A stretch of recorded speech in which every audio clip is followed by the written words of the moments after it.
This is Sean O'Malley, and you're watching Full-Time MMA. Don't be a bagel-biting, bagel-bitch boy, bagel-bitch back. What is going on, Full-Time family? We are live, and we got some fights to talk about, past and upcoming. UFC Shenzhen went down over the weekend. Jessica Andrade versus Weili Zhang, and we have a new UFC female strawweight champion in Weili Zhang. Came from nowhere. She was a little unknown, only 4 fights in the UFC, but she proved to be a worthy contender. And it does explain her not having as many fights as most contenders when you take into account the fact that a lot of girls have been turning down a fight with her. You know, if you got, it's hard to get fights with top ranked opponents if they are all saying no. You know, and that happens all the time to really good fighters. That's why you see people like fighters like who, even though he lost over the weekend, Elizeu Zaleski dos Santos, Bilal Muhammad. It happened to Kamaru Usman, Tyron Woodley when he was coming up before he got his title shot. I mean, any Jorge Masvidal, anybody that is when he was at lightweight especially, anyone that is a serious threat to your ranking, people try to hold on to their ranks because to a lesser extent, you know, when you win a title, that's where the big money is. But when you become a ranked UFC fighter, you're making a lot more money than if you were unranked. So if you fight a girl like Weili, you're risking losing your ranking. And yeah, in a perfect world, you know, fighters would just accept fights with anybody like Donald Cowboy Cerrone, you know, or something like that. But everybody doesn't. Some people feel like they work too hard to get their ranking, and so the risk isn't worth the reward. So that's why girls like Weili Zhang and other fighters don't get to fight as many ranked opponents. But the UFC saw her potential. Not only did she have potential to be the champion, but she also had the potential to unlock that Chinese market, which they've already busted into, opening their performance institutes over in Asia and stuff like that. And I honestly did not expect Weili Zhang to win this weekend because, I mean, for one, she's not as proven. Jessica Andrade has fought in multiple weight classes in the UFC. She's fought against ranked opponents in multiple weight classes. She only lost to one girl in the strawweight division. She's dominated everybody else. Has she got tagged up a little? Yes, but she has an extensive UFC credentialed resume.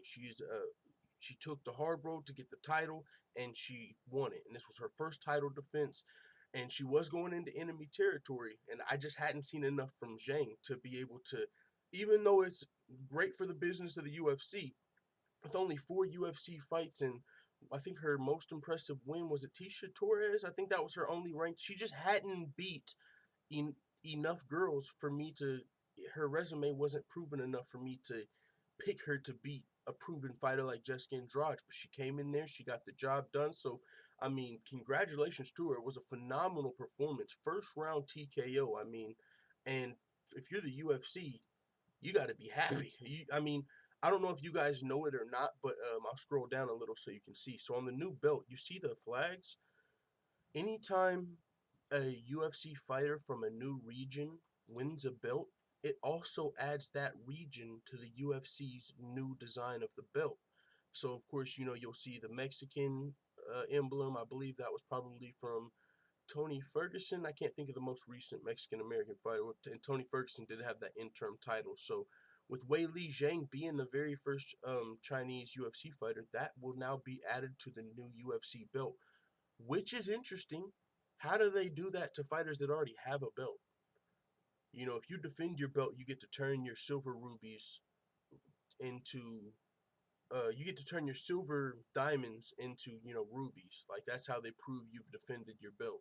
It's a really unique design, but now that Weili Zhang is a new Chinese champion, what do? Go to all these fighters and give them new updated belts with this Chinese emblem? I don't know. That's just a side thought.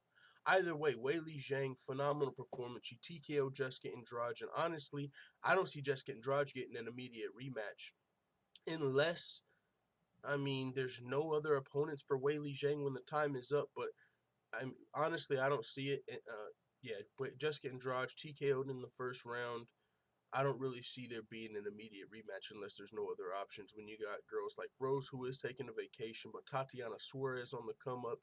Joanna Jacek has a fight with Michelle Waterson coming up, and oh Lord, if Michelle Waterson had to fight Weili Zhang, I don't see that going very well. It would be extremely interesting to see Joanna take on Weili Zhang at this point, because she's one of the girls we haven't saw her fight yet. That'd be a really fun fight. But honestly, I'm still interested to see how Joanna's gonna look making the 115-pound weight cut. Um, it's similar to Paige Van Zandt. These are girls who literally talked about almost killing themselves trying to make 115 pounds, and then they go and get boob jobs, which it's not a whole lot of weight, you know what I'm saying, to add. But either way, if you are literally killing yourself to make a weight class, why would you add weight to your body if you still plan on competing in that weight class? So if she can make it, props to her. Maybe she can, there's something she's changed in her diet and she won't have issues. But Joanna has been notorious for having weight issues going down to 115 pounds. So I'm a little curious about that. But if she can make the weight, beat Michelle Waterson, then that's a for sure would be a great opponent for Weili Zhang. For sure. So congrats to Weili Zhang. Let's look at some of the other results over the weekend. We had Li Jingliang fighting Elizio Dos Santos, who a lot of people picked Dos Santos to win this fight because he's one of those dudes that has been getting turned down by ranked fighters. You just look at his resume and you know he's fighting the killers. The welterweight division is one of the most stacked divisions in the UFC, especially their unranked fighters. The guys like Bilal Muhammad, Elijah Dos Santos, and just straight killers. And Li Jingliang, he's also a really good fighter, which is I was really back and forth on this fight. Like when I made my initial predictions, I picked Dos Santos, and then right before fight night, when I was making my picks, I was picking Li Jingliang. But I was like, man, I'm just gonna stick with my pick. You know what I'm saying? Just not to cause confusion. You know, why'd you pick Dos Santos on your first fight and your first predictions, and then now you got Li Jingliang? So I was like, I'm just going with Dos Santos. It's not that big of a deal. But Dos Santos is a really good fighter. Don't get it fucked up. But Li Jingliang got the third round KO TKO. And man, I tried to stay up for these fights, but I had just gotten off of work, had to wait like 2 hours in between getting off of work before the fight started, 3 hours. And so after the first two fights, man, I passed out. So I didn't get to watch all these fights in their entirety. Of course, I got to go back and watch the quick main event. But all of these fights I didn't. I only saw a lot of the highlights on some of them. But big win for Li Jingliang, especially in China. Man, that I honestly didn't know how this was gonna go because Dos Santos is a monster and Jessica Andrade is really good. I mean, there was a very real possibility we go into UFC Shenzhen and both of the Asian fighters in the main and co-main could have lost because they both had really tough matchups and they both pulled it out. And it wasn't even decisions, you know, so you can't say it was a robbery. No, they both got finishes. That was better than could have been expected. So Kai Kara France, like 19-1 as a flyweight, defeated Mark De La Rosa. Good win for him. Interesting prospect for the flyweight division. I don't think he's ready for the best in the world up there, like the Joseph Benavidez's or even the top 10 ranked guys up there. But he's a good fighter. For now, he's a good prospect. He's still young. He's still really young, and he's got a lot of experience. So as long as he's with a really good fight team, I like his potential. But right now, the guys like Joseph Benavidez, Henry Cejudos, and the boys, not yet, not yet. But good win for him. Song Kanan versus Derek Krantz. Song Kanan got the dub. Any other fights in the prelims that stand out we can cover? Anthony Hernandez, Ragdoll, John Young Port. Thank you, Anthony Hernandez, bringing me to the money on DraftKings. Suma Jerry, I just doubled up, nothing crazy. Suma Jerry beat Andre Sukumthoth. That surprised me because he's never fought anyone on the level of Andre Sukumthoth. And you might be thinking, well, what level is Andre Sukumthoth on? You'd be surprised, man. He's got legitimate fights in the UFC against good opponents. He dropped, I believe, who was it? Albert Morales?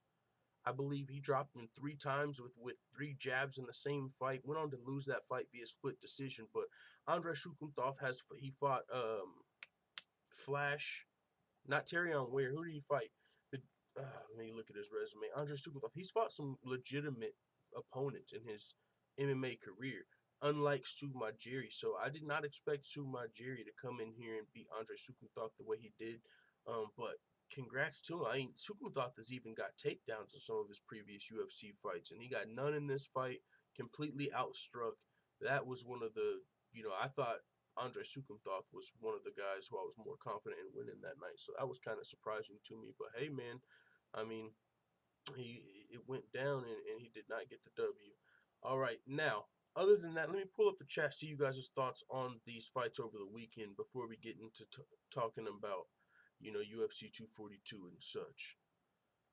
And also, we'll talk about Dana White saying nobody wanted to fight Weili Zhang. Kenshiro Ryu Dojo sounds volume is low full time. Oh shit. Let me fix that. Yeah, it's low. Alright guys, it's about to get really loud. I didn't I just turned my volume all the way up, so if anyone was listening in headphones, I had to, whisper a little so I didn't blow your ears out. But man, I hope you guys heard what I said, man, because it was a pretty good little introduction. We're gonna be talking about UFC 242 coming up next. Mr. Perfect 2005 in the building. Culture says that's a good point. Also, Joanna broke up with her fiance and turned to a thought. Lol. He said boob job and heart emojis on the new fighters I follow on social media. I haven't seen the thought, but that's funny. Do you even want to herd? Says Almighty Khan. Pump it up, says Kenshiro Ryu. I heard it all, says Culture. All right, well, that's good. MMA Hotwire in the building. What's going on, everybody? Michael Cox says, what's your prediction before the fight? For which fight? For Weili, Joanna, or Joanna Michelle? I gotta take Joanna versus Michelle Waterson. I do like Michelle Waterson's potential, especially to earn a submission, but not against Joanna, man. Michelle Waterson, I think, would be a really good 105-pound atom weight, but Joanna, I think if she can make the weight, she should win that fight. And then versus Weili Zhang, man, I just would love to see it. I don't even have a prediction yet in that fight. It would depend on how Joanna looked against Michelle, even though Joanna should put on a clinic against Michelle. She should. But if she doesn't, then I might have to lean toward like Weili. But if she comes back and looks like, Joanna champion, I'll just get my fucking popcorn ready. Kenshiro Ryu Dojo says, me and all my friends bet big on the Chinese fighters. Good shit, man. Good stuff. You probably won some money then, because I know Weili was a slight underdog, right? She was maybe 2-1, or was it a little less? Yeah, man. So you probably won some money. Li Jingliang, I think he was almost a 3-1 underdog. So yeah, you probably won some money. Dana White addresses the UFC strawweight landscape. Nobody wanted to fight Weili Zhang. Dana White said, I don't know if all the contenders are taking time off right now. Rose Namajunas is definitely taking time off. She got slammed on her head and wanted to take some time off after that, which is understandable. The other girls are all fighting. There's other fights happening right now, and as they play out, it will determine what's next for Weili. Weili told me tonight she wants to fight as much as possible, which I love, and I can tell you this going into this fight with Jessica Andrade, nobody wanted to fight Weili Zhang. Nobody wanted to fight her. Now she's the champion, so if you want a shot at the belt, you have to fight her.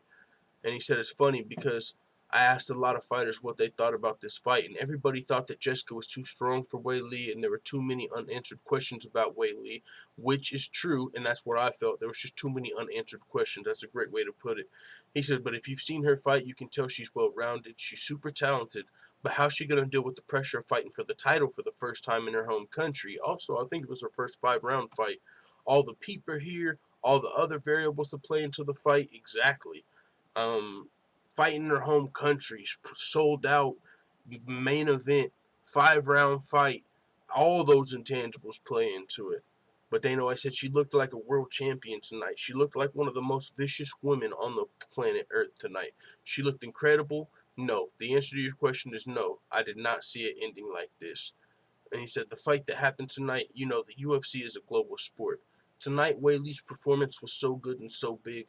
People were watching this fight in Canada, United States, Brazil, Middle East. Weili Zhang became a huge star tonight globally, not just here in China, and obviously the first ever Chinese world champion. She's still very fresh and young in her career.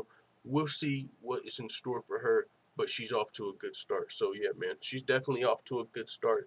And with the win like that, I don't see any reason she can't defend her title multiple times if she can get past Joanna. But boy, Tatiana Suarez might have something to say about that too. So the strawweight division could definitely get really interesting if Joanna, looks good against Michelle Waterson, because Tatiana Suarez can't be denied for much longer, even though I would love to see her build up a little more of a record, but she might damn near be ready for the title anyway, even with the limited, professional fights she has. I mean, she almost can't be denied her level of wrestling. Who's Tatiana Suarez's fight team? If she's not training with the American Top Team or AKA, it's almost a shame. I hope she's training somewhere where she can get really well-rounded and train with the best strikers and the best jiu-jitsu practitioners in the world. We know she's a good wrestler. I hope she's, really training with an elite fight team, because if not, man, that could be a shame. Suarez is with Millennia. It's a small camp, says Stamina MC. I've never heard of Millennia. Who do they have over there? That's not good, man. Honestly. I don't know much about Millennia. I don't know about their striking coaches, their jiu-jitsu coaches, but someone like Tatiana Suarez with that potential should 100% be in like ATT or AKA. Even Jackson Wink. Just somewhere where you can train with not only some of the best coaches, but also the best fighters in the world. So, I mean, hopefully... the fact that she's got the level of wrestling she does in WMMA really hasn't evolved to that point in wrestling yet. Maybe she'll be able to still have that success. But if Tatiana Suarez had her level of wrestling and trained with one of the best fight teams in the world, then 100% she would be a fucking problem. Millennia.com. Let's pull it up. Stamina MC showing us got a link for us over here. Millennia MMA Pro Fighters. Lorenz Larkin, okay, he's pretty good. Oh, God. Is that it? Darn. Asada Wad, Georgie Karashkin. Okay, there's a couple Bellator fighters. They're women's MMA fighters. Look more like models than legitimate competition for fucking Tatiana Suarez. So unless Tatiana Suarez is over here fighting the dudes, which she might be, practicing, but she can probably out-wrestle some of these dudes, but these aren't the best strikers in the world, as far as elite MMA. So this is not a good look, honestly. If we're just keeping it 100, Tatiana Suarez still has a lot of potential because of her wrestling, but it would be way better if she was with ATT, aka even Jackson Wink, just to have the best fighters in the world training with you and the best coaches. It's a combination. It's not either or. You can be somewhere and have even the MMA lab. They've got a lot of really good fighters. They're not all UFC champions, but they've got a lot of really, really fucking good upcoming prospects and fighters and really good coaches. Even the MMA lab. That's a gym that goes unnoticed or doesn't get talked about as much just because they don't have champions.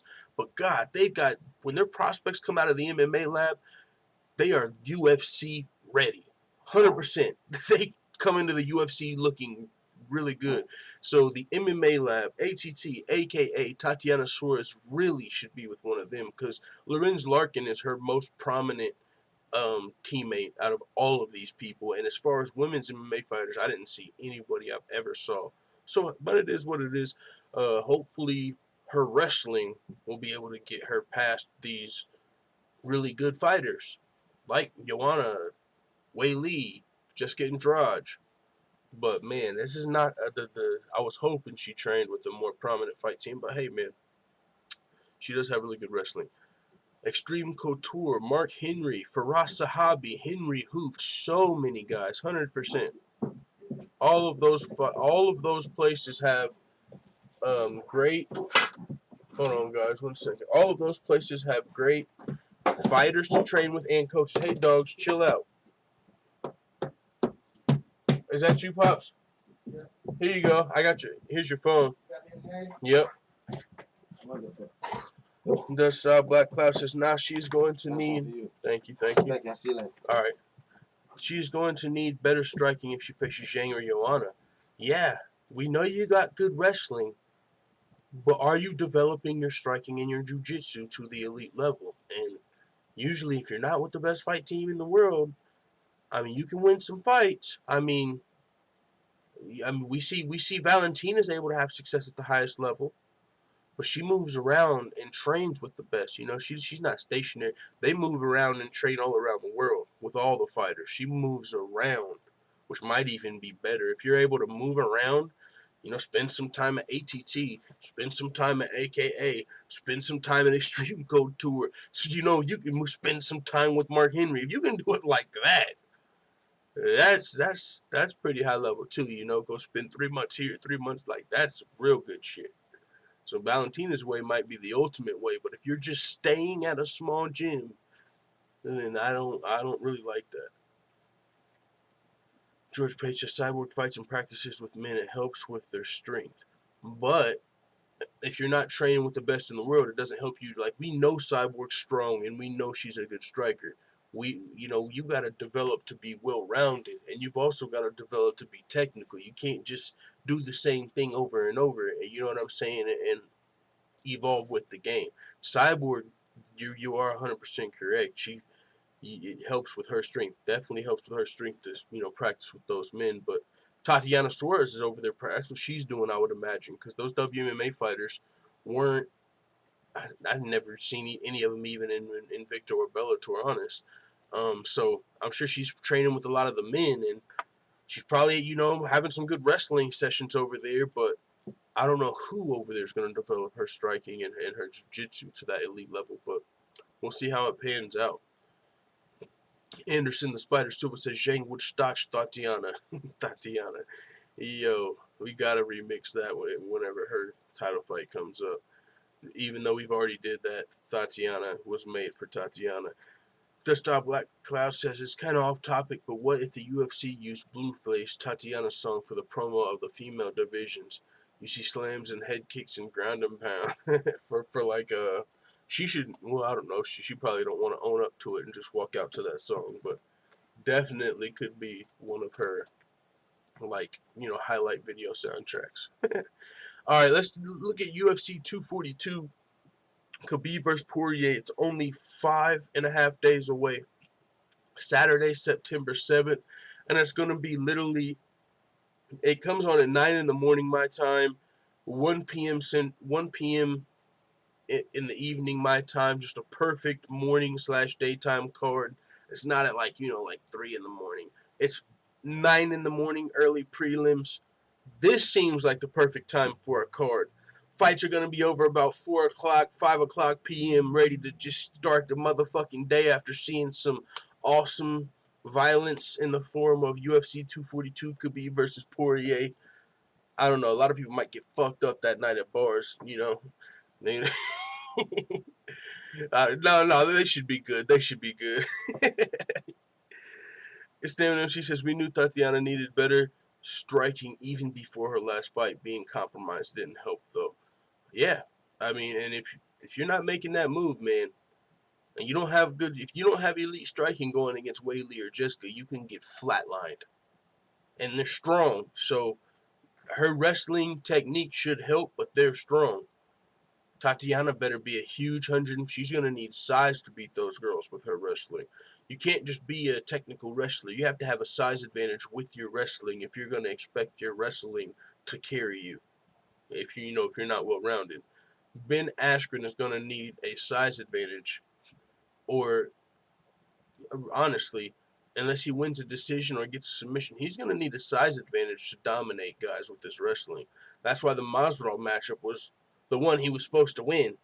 So if you lose the Masvidal matchup, there's not a lot of great matchups for Ben Askren. I mean, at least Damian Maia is not going to give him concussions, so that's favorable. And Damian Maia, you know, he's like 42, 43 years old. He hasn't been able to submit everyone he's fought, so Askren can kind of hold on for dear life against Maia. But we did see Maia outbox Covington, so Askren's still going to have to get some sort of takedown. Damian Maia still might put the paws on him just a little bit. Speaking of put the paws on him, hope Kevin Hart's all right. I think he should be good, but I don't know if you guys heard, man. Kevin Hart was just in like a rollover accident, brand new car, like rolled over a hill, some shit like that. So they said CNN reported he had major back injuries, but from the story I read, the most recent report, they said Kevin Hart was able to get out of the car and his friends took him home or to the hospital before he went to the hospital. I think they took him home before he went to the hospital. So if that was the case, then it sounds like he should be okay, but CNN did report he had like major back injuries, so that would be unfortunate. But Jonathan Smith says full-time hater Tatiana gonna smash. You mean full-time motherfucking realistic, full-time unbiased, full-time objective, big motherfucking full-time alpha Jonathan Smith. I mean alpha full-time. Beta Jonathan Smith. Definitely not alpha. Oh God, says George Page. Dutch Style Black Cloud said, I forgot she had a neck injury as well, so that head movement was really compromised. Oh, snaps. I forgot about that too. Tatiana did have a neck injury in her past. That's not a good look if you go against Jessica or Weili either, because they're going to put that motherfucking pressure on you, and they hit hard. One thing that I didn't expect to talk about on this show, but I just found it extremely interesting. You guys know Mark De La Rosa and Montana De La Rosa, right? Give you guys a first look at the future of WMMA and just how the sport's going to continue to evolve. Of course, Tatiana Suarez and her wrestling is already taking it to a new level. But Mark De La Rosa and Montana De La Rosa, their husband and wife, they both fight in the UFC. Are they elite ranked opponents or anything like that? No, but they are both good prospects, and they're only 24 years old. They both already got a couple wins in the UFC, and so it's interesting already, right? I think they're the first married couple to ever fight in the UFC. And so now check this out. They're 24 years old. They've got a daughter who's already 10 years old. So yes, they had her young. They were both 14, but they're married now and all of that. But their daughter's 10 years old, and she's already wrestling. And that's her main focus right now. She doesn't like kickboxing and boxing as much as wrestling. But right now she is just enthralled in wrestling. And so she's a 10-year-old girl. I forget her name. I think it's Zaylin. There's an article on her. Zaylin... I don't know her name. I'll just look up their daughter if this don't work. Montana De La Rosa, Mark De La Rosa daughter. Watch this. So this is the future of WMA. Look, raising an MMA prodigy. Zaylin De La Rosa is now 10 years old. She is a Texas State wrestling champion, and it's not just in the sports female divisions. Zaylin, seeking a higher grade of competition, regularly competes and dispatches boys in her age group. She is an impressive wrestling prospect with a deep pedigree. That sort of tends to happen when one is raised as a wrestler from birth. So both of her parents have a background in wrestling, at least up to high school and maybe some collegiate. So this girl, wrestling from a young age, 2 UFC level fighters as parents. We've never seen that. A wrestler from birth, 2 UFC fighters as your parents. I mean, and honestly, if she's 10, she'll be fighting. She could be fighting professionally in the next 8 years. They'll only be 32. They'll still be in the UFC, literally, when she's in the UFC, in their primes as she's starting her career. So that's just a really cool story to me. Mark and Montana, Mark just lost over the weekend, I believe, to Kai Kara France. But like I said, they're only 24 years old. They still got a lot of time to grow. It'd be awesome if they trained at like ATT or something like that. Really fucking stuff up. But either way, they're already made history as the first married couple in the UFC. And their daughter's going to be a fucking beast. So, I mean, I found that interesting as fuck. I didn't know about their daughter. I knew about them. I saw, that they were the first married couple. But their daughter has potential to be a straight prodigy. Like, wrestler, UFC, both your parents are UFC fighters. It don't get no more real of a fighter and more real potential than that. That's some serious potential right there. So, let's look at UFC 242, and then we will talk about a few MMA topics, current events, and we'll get out your hair. Let's see. I'm late full time, says John Taylor. What's going on? I'm gonna change my name to Alpha J Smith. I fucked up. Beta Jonathan. I stand on the MC says Jessica should fight Nina Ansaroff next. What? Oh, I thought you said Weili. I almost fucking shit myself. I thought you were saying Nina needs a title shot next. Suarez next for Zhang if she's healthy. Okay. Or JJ if not. After she point fights Waterson for 25 long ass minutes. Damn, you think Joanna's gonna have to point fight Michelle? Ooh, interesting. You might be right though, 100%. John Taylor, more thumbs, less bagel biting. Don't be a baby back bagel biting beta bitch boy. Hit the thumbs up button. Do your boy a favor, support the show by smashing the thumbs up button. Much appreciated. Anderson the Spider Silva says JJ wins by uncomfortable 50-45 unanimous decision. Then fights Zhang in what becomes the best fight in female strawweight. You just said female UFC history. Okay, I do like that. The potential of Joanna versus Weili definitely has the potential to be one of the best female fights in UFC history. So good call. Toron says, what's their weight class? They're both flyweights. They're both he's a male flyweight. He's 125, and I think she's a female flyweight. That would be interesting if she's a bantamweight and he's a flyweight, but I think they're both bantamweights. Have folks started talking Zhang versus Valentina yet? Man. Before the fight, people thought that shit would be asinine that Zhang was talking about fighting Valentina. I would be curious to hear the thoughts now, but I think it's got to be the same. It's you just got to go Valentina. You know what I'm saying? Because Weili's strength advantage that she does have at strawweight isn't going to carry over as much up a division. Valentina's got the technical skills. There's no way I could pick against Valentina, but that would be a really good fight now. What is the Matrix? Good call. Valentina versus Zhang would be a good fight. Culture says prospects. Aaron Pico KO'd. Lando wasn't a real prospect as far as his potential. He just had some good exciting fight and knockouts and stuff like that. Lando didn't have this crazy wrestling background, this storied resume. That is not at all. Gokhan Saki was 35 when he got to the UFC. That's not a real prospect. He was just a kickboxer. The only prospect you named there, real prospect, was Aaron Pico, and I think now in hindsight, everybody would agree he just got through to the Wolves a little bit too early in a very evolved division. Toron Brown says, I got a feeling Tony Ferguson's going to get skipped over again. No, I don't believe so. I 100% believe it's going to be the winner of this fight versus Ferguson, and I believe it's going to be Diaz versus McGregor 3 next. I mean, if you're a business, if you're the UFC, there's no way you risk Diaz versus McGregor 3 when they both have a little bit of momentum right now. Even though Conor's just for all the wrong reasons, Nate Diaz is back, and he's got a legitimate win.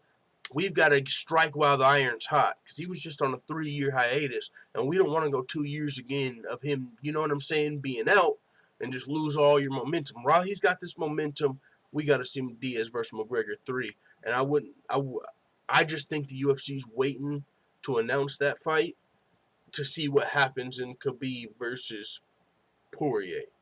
I think that's all they're waiting on. But I do believe Khabib will win this fight, which we're about to talk about this weekend in Abu Dhabi, even though if Poirier wins, I'd be extremely happy for him because he's a guy like Masvidal, like Ferguson, like Holloway, who went the long road, put in a lot of work, paid his dues, and got to the top by being a fucking killer with the heart of stone. Just straight killer. To get through Eddie Alvarez twice, Justin Gaethje, he had to go through fucking wrecking balls to get to where he's at. So if he wins, I'll be happy as fuck. Just like when Masvidal beat Askren. But I do think Khabib should win this fight. But I'll be happy as fuck if Poirier wins. I'm saying I'm picking Khabib. So I think if Khabib wins this fight, That's the last ingredient we need to the biggest UFC card in history. I mean, if you're the UFC, I don't know why you wouldn't do this. Khabib versus Ferguson on the same card as McGregor versus DS3. I know everyone's like, no, McGregor versus DS3 has to be the main event. And that could be a reality. Maybe the UFC or maybe Conor's ego, but Conor's not really. I don't think he's got the power coming off the losses, coming off of the geezer beating. He can't make as many demands as he once did, even though the UFC still needs him to play the game. We don't know how much finances he has at this point, how much legal fees he's had to pay. We don't got a clue what's going on with McGregor. So it's fair to say he don't have as much power as he once did. So I think Khabib versus Ferguson versus McGregor versus DS3 would be the craziest pay-per-view ever. But the UFC would have to work that out clearly. Let's take a look at UFC 242 coming up this weekend. We've, of course, got Khabib versus Poirier in the main event. I got Khabib winning the fight, but I've explained why Dustin Poirier deserves this fight, and I'd be extremely happy if he did win. And, man, he would be throwing a big monkey wrench into the game if he beat Khabib in Abu Dhabi. Not to mention, this is going to be one of the first times Khabib's ever been able to fight in front of his father in the UFC due to visa issues. Khabib's usually fighting in America or other places, Vegas a lot of times, Madison Square Garden, and it's because his father's not able to be there to support him because of visa issues. So this is like a Russian heavy card, and there's going to be a heavy Russian presence in the stands and the stadium. So this is just a huge spot for Khabib, I think. And if he loses, it would be just insane. But we've seen Masvidal versus Askren, and Poirier just happens to be Masvidal's training partner, so anything can happen. He does train with ATT. They are the best in the world. We got Edson Barboza versus Paul Felder in the co-main event. That's a good fight. Two lightweight killers. Edson Barboza, of course, fought Khabib not too long ago. Edson Barboza fought Kevin Lee. He's been in some wars. He most recently fought Justin Gaethje, right? Did he win that fight? I think Gaethje beat Barboza. Man, he's had to fight killers. Barboza's another guy that's getting thrown at wrecking balls, just down to fight anybody, just like Cowboy Cerrone. He doesn't make it his motto, but he should be respected as much as Cowboy Cerrone in those terms. Anyone, anywhere, anytime, because Edson Barboza's not ducking no fades. And Paul Felder's another guy that's dangerous, but still a winnable fight for Barboza, but Paul Felder can definitely touch that chin that has been taking some damage. So, fight of the night potential, great fight. We got Islam Makhachev, who's ranked number 15. He's been unranked for a while, but he's still been one of the best unranked lightweights in the world for a long time. He reminds me of the Bilal Muhammad's and the Zaleski Dos Santoses but he's in the lightweight division.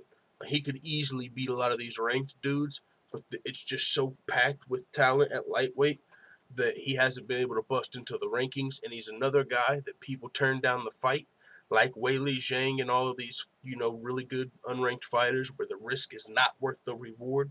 A lot of people duck Islam Makhachev, you can be sure. So he's fighting Davi Ramos. I got Islam Makhachev, but anything can happen. Davi Ramos does have some UFC experience. I'd have to pull up his resume, but as of right now, for sure leaning toward Islam Makhachev.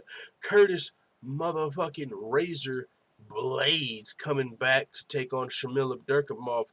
I'm picking Curtis Blades. I'm not hopping off the Curtis Blades bandwagon. This dude's got so much potential. He's a motherfucking killer. One of the best wrestlers, youngest heavyweights, wins over Mark Hunt, Alistair Overeem, and these guys already in his career.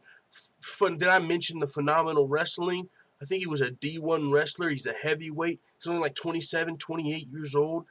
He lost twice to Ngannou, but it's fucking Ngannou. Are you kidding me? First time was like his first fight in the UFC. Second time he got caught. And if anybody gets caught by Ngannou, you're going night-night. So I'm not off the Curtis Blades bandwagon. I wish I would pick somebody like Shamil Abdurkimov to beat Curtis Blades. You're going to have to upset me. I'm taking Curtis. Fuck you talking about. Curtis Blades, one of my favorite heavyweights. Murrr Tysonov versus Diego Ferreira. Murrr Tysonov, really good fighter. Really good fighter. Diego Ferreira also, man, this is a really good fight, man. This could potentially be a barn burner, low key. Like, Diego Ferreira is nobody's punk, even though I think Maribek Taisumov will be the favorite. Diego Ferreira, man, I hate the new UFC website, man. Have I mentioned that shit's trash? Like, it's got cool aspects, but the old one where you could see all their former fights with their takedowns and significant strikes and all of that, I don't give a fuck about none of these stupid ass stats. These aren't the real stats I want to see. Okay, he fought Kabalov. He fought Nelson, Gordon.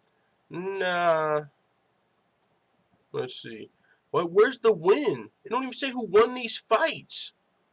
Yeah, man, I'm not. Forget it. It's a good fight. I know who both of these fighters are, but I'm giving the slight edge to Maribek Taisumov, even though Diego Ferreira is a good fighter. Who do we got on the prelims? And that's the pay-per-view, of course. Joanne Calderwood versus Andrea KKK Lee. I got Andrea Lee. I don't think Calderwood's got much for Andrea Lee in this fight. For sure, Andrea Lee would pick her apart standing, and Calderwood would have to find some sort of miracle submission, which she has found, actually, recently. But that's the only way I see Calderwood winning this fight. Miracle submission, and other than that, I see Andrea Lee putting a pretty good beating on Joanne Calderwood in this fight, and if not, just getting her out of there early. I think she's probably better in every aspect of the game. But hey, that's my thoughts. Andrea Lee, I think she's a serious potential contender. You know, I would love to see Andrea Lee versus Valentina. If she even, this is a good fight because it allows her to just rack up a couple more wins. But if Andrea Lee puts together a good streak, she would be a legitimate opponent, a credible opponent for Valentina, rather than these girls Valentina has just been mollywopping, rightfully so. So I do like this matchup between Joanne Calderwood and Andrea Lee. Other than that, there's not a lot of big fights. I see a lot of fighters making their UFC debuts. Yeah, that's probably really the last fight people care about. Other than the early prelims, actually, you got Bilal Muhammad and Nordine Taleb versus Muslim Salikov on the early prelims. Bilal Muhammad versus Takashi Sato. That's interesting because Bilal Muhammad is just a fucking savage. So for him to be fighting a guy that I believe is making his UFC debut, maybe he's had one or two fights. I think he's had one fight. I remember Takashi Sato's name. Definitely with the name Takashi, you remember it, which is interesting. But I got Bilal Muhammad. Bilal Muhammad is just a fucking stud, man. Nordine Taleb versus Muslim Salikov. That's an interesting fight. You got the Kung Fu King that loves to throw spin and shit taking on Nordine Taleb. That's a fun fight. And then Zach Cummings versus Omari Akhmedov. Yo, low-key, the early prelims are better than the prelims. Aside from the Andrea KGB Lee fight, I would rather see all three of these fights than, they got like Timu Pakalin. I haven't heard. I've heard of Atman Azaitar or is it Abu Azaitar. Maybe they're related. Don't know much about either of those guys. Sarah Cheesecake Maras, definitely an early prelim fighter. Zubaira Tukagov, cool. Never heard of Leron Murphy. So, like, all three of these fights should for sure be on the early prelims. But if they did that, nobody would watch them. So, it's all good. But it'll be a good card. Of course, it's headlined by Khabib versus Poirier. So, that's coming up this weekend. Now, let's talk about a few current events in the world of MMA, and then I'll be out of you guys' hair. Dana White addresses UFC strawweight landscape. We already talked about that, so we'll move on. Khabib Nurmagomedov says his rivalry with Conor McGregor will never be finished. To this day, I want that man's location. Conor McGregor doesn't want to fight with Conor McGregor right now. I mean, Khabib doesn't want to fight with Conor McGregor right now, but that's because the fans don't want to see it. If Khabib came out and called out McGregor, he would kind of, I want to fight McGregor next. He would look weak, and it would actually damage his brand. So he's not doing anything except for saying the right things whenever he says, I don't want to fight McGregor next, because you would look bad if you did. Because you just smashed him for one, and for two, it would just look like you only wanted it for the money. So, when Khabib says those things, take it with a grain of salt. I mean, you know, a lot of people take it as, oh, Khabib's proving, you know, he doesn't care at all about money. I mean, you want to mark out for Khabib, I'm not going to stop you, but just know that's what you're doing. You're definitely marking out for Khabib if you think he doesn't care about money. I mean, we've seen him entertain matches with Floyd Mayweather. We've seen him entertain matches with Brock Lesnar and those in the WWE. That's something you do to build your brand and bring in more revenue. It's not something you do for your MMA legacy. But either way, you know, I'm gonna let you, you know, if you want to mark out, feel free. But with that being said, Khabib saying his rivalry with McGregor will never be finished, which lets you know he's interested in fighting McGregor again, just not immediately. He still has disdain for McGregor, and still not over. And so, with that being said, he can fight Poirier, he can fight Ferguson. McGregor needs to fight again and get a win before he should even be thinking to speak Khabib's name, which is where Nate Diaz comes in. But I for sure see Khabib, and both Khabib and Dustin Poirier have said Tony Ferguson is next. Both of them have said they want to fight Tony Ferguson next, which is fucking amazing. That's definitely who should be fighting next. So if Khabib wins, as I expect, then we can get Khabib versus Ferguson. Conor needs to fight again. And then, heaven forbid, if Khabib and Conor can win their fights, then they can fight again in the future. But with that being said, Khabib doesn't have a lot of time left. Khabib Nurmagomedov, he said, I don't have a lot of fights ahead of me. He's flirted with retirement a lot in the past. Khabib Nurmagomedov has made not only good money, but he's got good political influence and power and all sorts of shit at this point, and popularity in Russia that is enough to live off of, even without getting in cage fights anymore. He can live off of his popularity and, you know, everything that he's earned, you know, because he's not a man that lives lavishly. He's not buying fucking $1 million cars every week and suits and all of this crazy shit that people waste their money on. So the money that he has earned, he would be able to live comfortably off of, and with the, you know, future endeavors he could have outside of the octagon. So he doesn't need to fight, even though, of course, money and more money and power always, and influence is always something people will go for. If there's low risk, high, you know, high reward opportunities, they'll take them. But Khabib Nurmagomedov at the same time is saying, if I win a few more fights, or maybe even the first time he loses, he's just letting us know now he might retire. You know, and honestly, it's probably a smart move. You know, because if Ronda Rousey had said this, you know, fucking 5 years before she finally lost, and she was like, man, I don't want to do this forever. Eventually, I want to move on and see what I can do outside of the octagon. Then, whenever you get fucking your ass kicked, you know, even Cyborg, what if she said, I don't want to fight for the UFC forever? You know, I don't want to. Eventually, I would like to go test myself in other promotions and win belts around the world, and not be a part of the UFC. Then you would look better whenever you get knocked out and you leave the UFC, you know, rather than it looking like you were running away from the UFC. You know, Khabib, it's like, I've been talking about retiring. So if he, let's say, lost to Tony Ferguson or something like that, you know, unceremoniously, and he didn't get back to the title and he retires, it's not going to look like he's running because he's been talking about leaving. You know what I'm saying? So that's smart, but you have to take it as a grain of salt, with a grain of salt, because also his teammate Daniel Cormier has been talking about retirement. He was supposed to retire, I believe, in March of this year.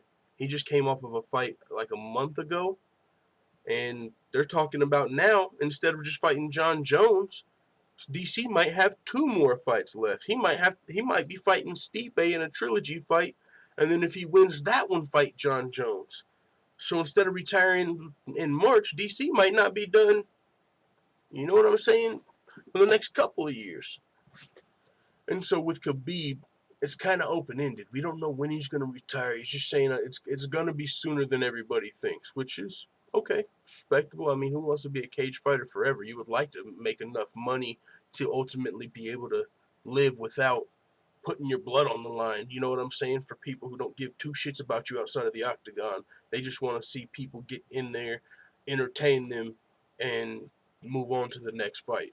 You know what I'm saying? With a good story behind it. So respect to Khabib. I don't blame it. You know what I'm saying? I don't see it as a bad thing. But with that being said, there's been talks of Khabib versus GSP.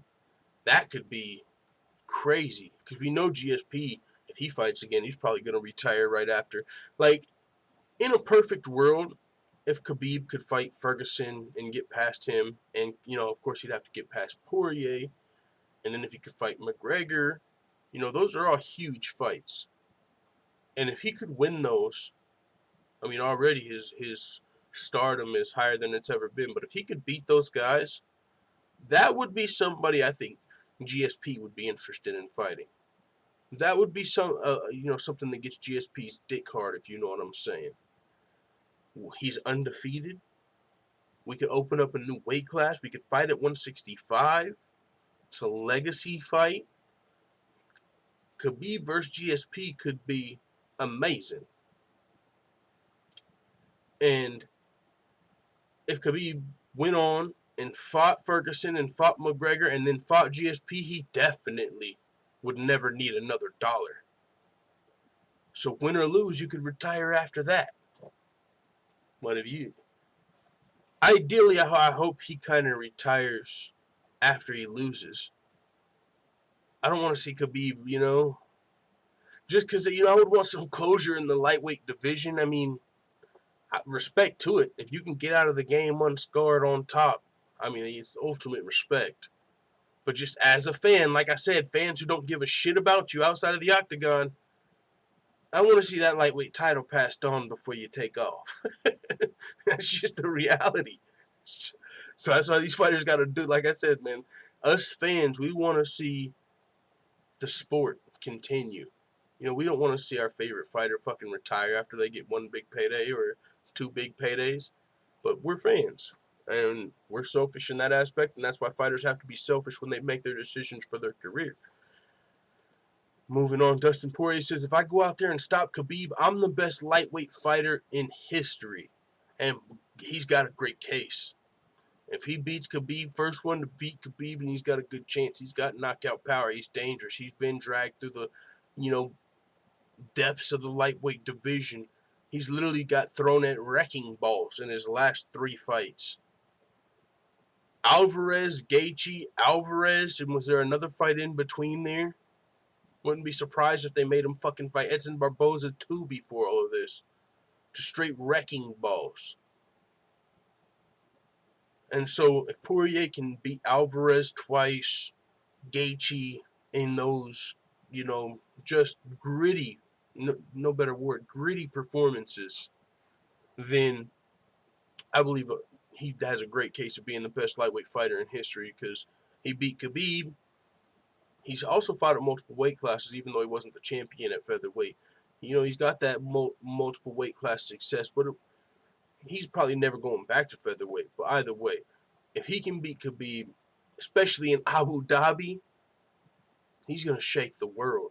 That would be crazy.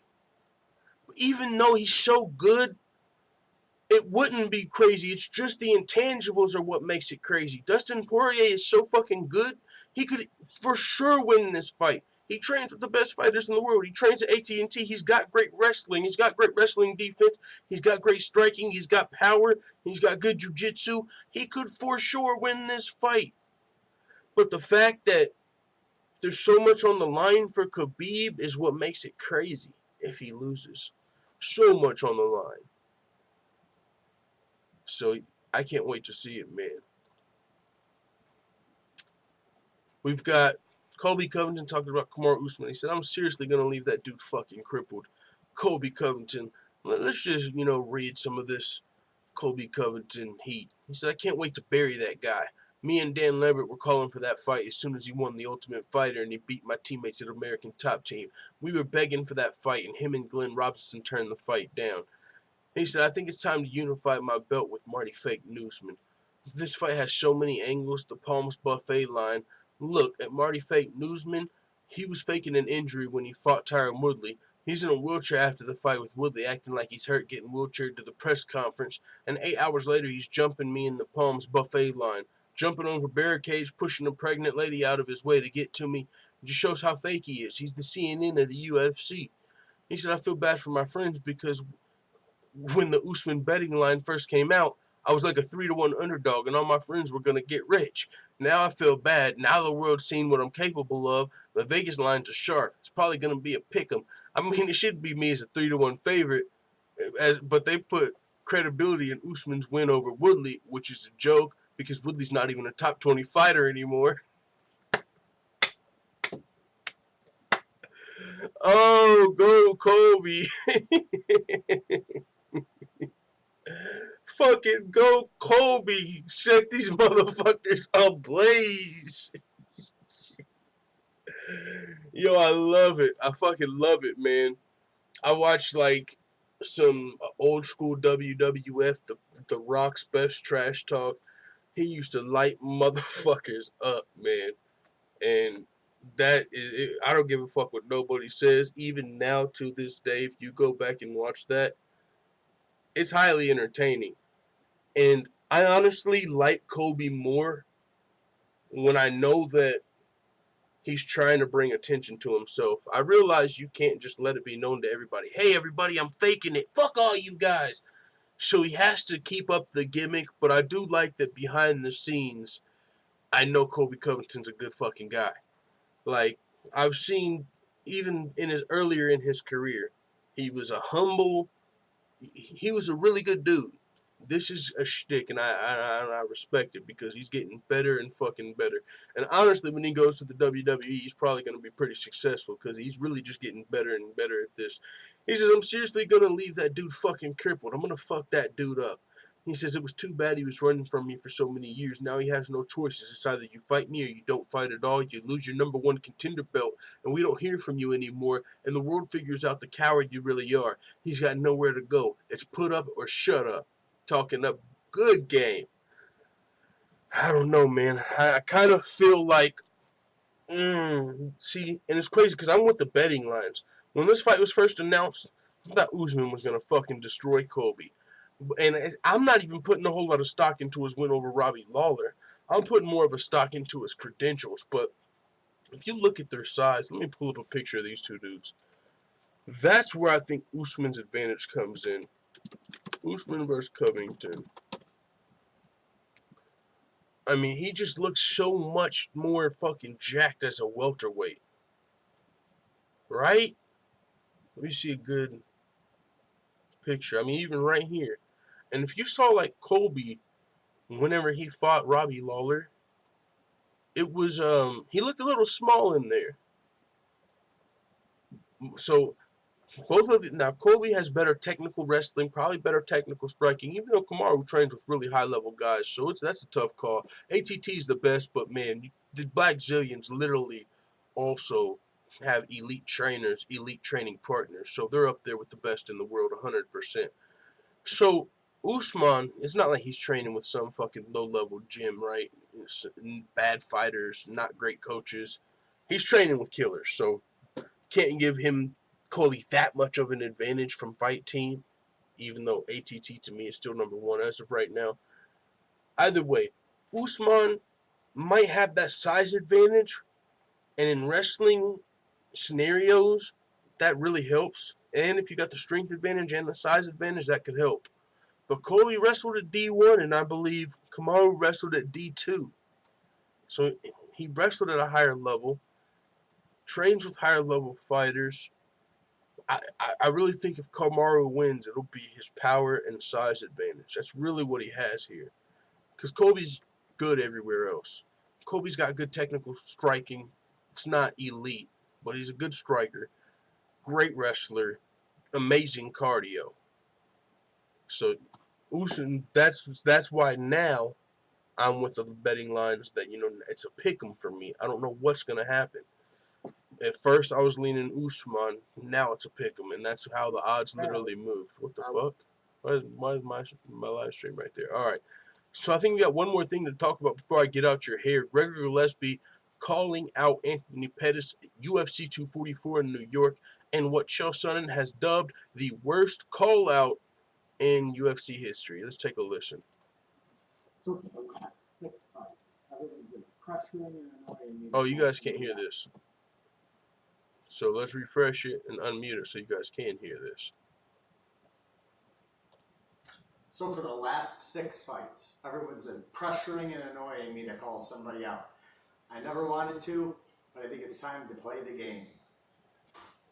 I want my first call out to count. So Showtime Pettis, although I think you're a great fighter, I think it's time to go back to 155 and meet me at MSG November 2nd. What do you say?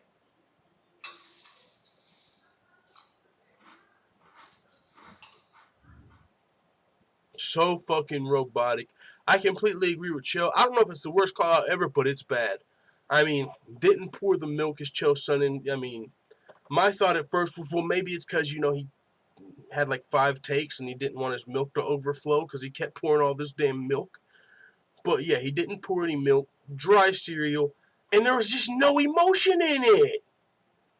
Come on. Go watch some old school WWF highlights, bro. Hey, Anthony Pettis. You want to see Showtime, brother? Meet me in Madison Square Garden, and I just might fly and kick you off the fucking cage. We'll see. Meet me at MSG, but I eat Wheaties like you for breakfast and just some wild shit. Fucking let the milk fucking drip from your fucking face. That's how you do it. I'm gonna fucking take you down off the cage at UFC Madison Square Garden if you're not scared to come back to lightweight. If you smell what big motherfucking Gregor is cooking. Or should I say, if you smell the Wheaties I'm fucking eating. And then just fucking that's how you do it. It would be amazing for you. They said that shit like a presidential address. I would love if you meet me, Madison Square Garden, come back down on weight class, and I'll take a bite of Wheaties now.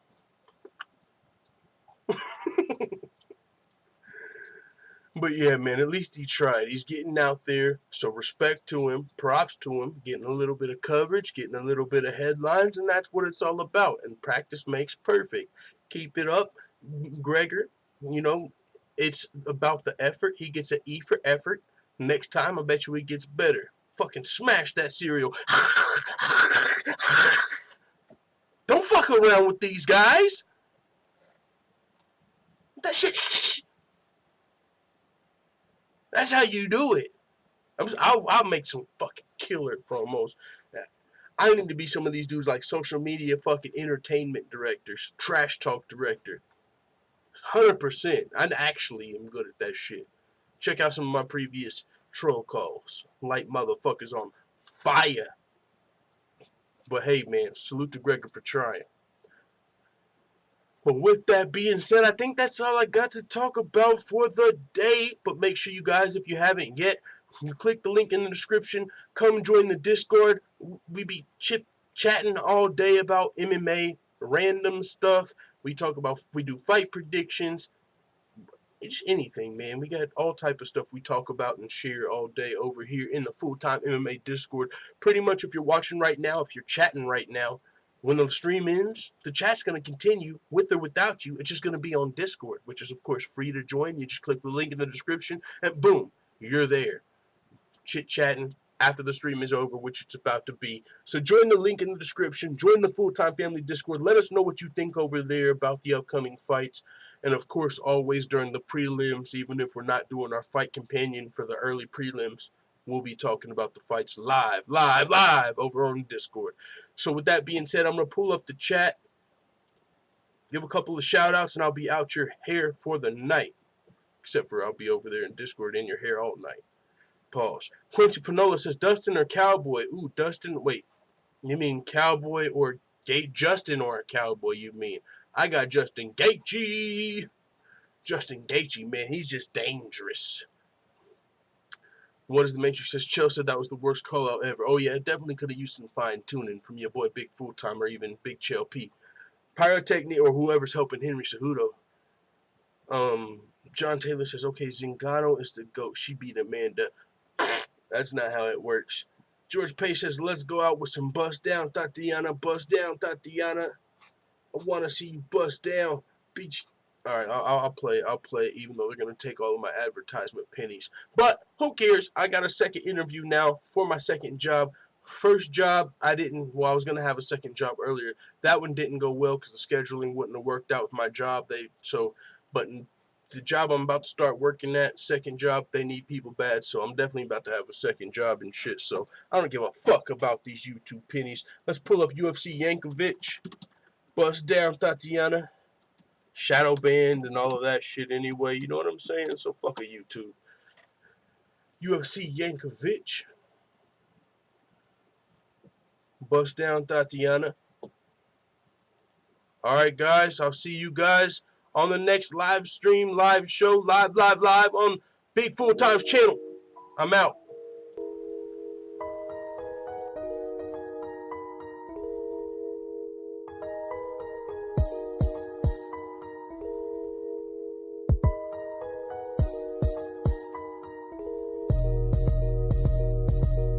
Bust down, I'm a Eunice, bust down, I'm a Eunice. They wanna see me bust down, beat her up, then take that bitch crown. Beat her up, then take that bitch down. It's not a game, bust her. Bust down, bust her, bust her, bust down. It's not a game, Bust down, I'm a Eunice, bust down, I'm a Eunice. They wanna see me bust down, beat her up, then take that bitch crown. Beat her up, then take that bitch down. It's not a game, bust her. Bust down, bust her, bust her, bust down. It's not a game, I ain't a new face, baby. No, I ain't. I'm every woman's nightmare. Beat your ass, little bitch, and I don't fight fair. Hit you with the pipe with your man standing right there. I'm the baddest chick in the UFC. Don't a bitch at 115 know what to do with me. I'm the queen, or I will be when I beat you. I know Pat gon' wanna kill me when he see you. It's not a game, You must be high off them drugs. Think you tapped that blunt 2 times too much. If a bitch relax against me, guarantee I put that bitch on her back. You gon' catch these damn hands. I eat the pussy up, now it's a lesbo scene. Give a bitch a reach around, ain't a bitch that can beat me down, ain't a bitch that can keep me down. So now I gotta put down, I'm a Eunice. They wanna see me bust down. Now take that bitch down. Yeah, I now make that bitch tap, not a game. I said take that bitch down. Yeah, I now make that bitch tap, it's not a game. Bust down, I'm a Eunice, bust down, I'm a Eunice. They wanna see me bust down. Beat her up, then take that bitch down. Beat her up, then take that bitch crown. It's not a game, Bust her. Bust down, bust her, bust her, bust down. It's not a game, Bust down, I'm a Eunice, bust down, I'm a Eunice. They wanna see me bust down. Beat her up, then take that bitch crown. Beat her up, then take that bitch down. It's not a game, Bust her. Bust down, bust her, bust her, bust down. It's not a game,